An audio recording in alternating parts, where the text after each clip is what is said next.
Zar mudrost ne zove, zar umnost ne diže svoj glas? Ona stoji na visovima duž puta, gde se staze susreću. Kraj gradskih kapija, na ulazima iz svega glasa viče. Vas pozivam, ljudi, svojim glasom rod ljudski.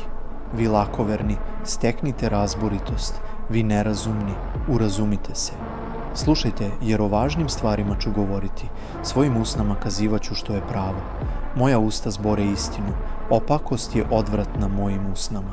Pravične su sve reči mojih usta, nijedna nije kriva ni izopačena.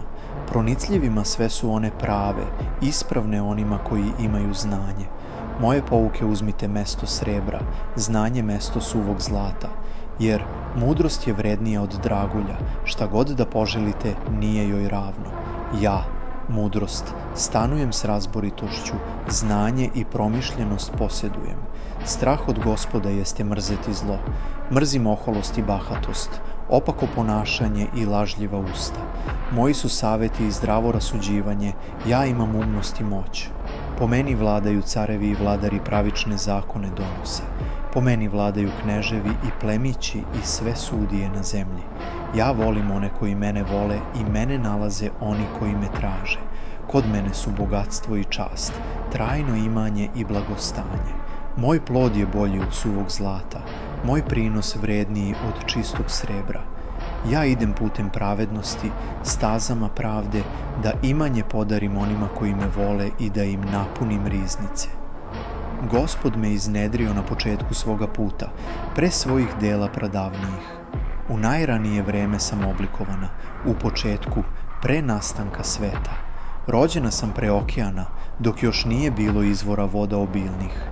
Rođena sam preno što su gore stavljene na svoje mesto, pre bregova, kada još nije stvorio zemlju ni polja, pre praha zemaljskog. Kada je nebesa postavljao, bila sam tamo. Kada je krug nad okeanom urezivao, kada je u visinama oblake postavljao, kada je nadjačao izvore voda podzemnih, kada je moru udario međe, da ne pređe svoje ivice, kada je temelje zemlje označavao, rasla sam kraj njega, njegova naslada iz dana u dan.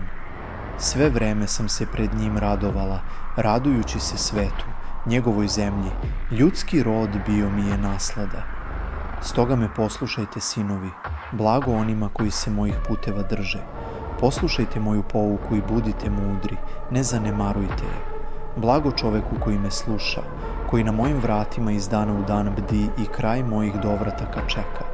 Jer ko mene nađe, život nalazi i stiče naklonost Gospodnju, a ko protiv mene sagreši, duši svojoj nanosi štetu, jer i svi koji mene mrze, smrt vole.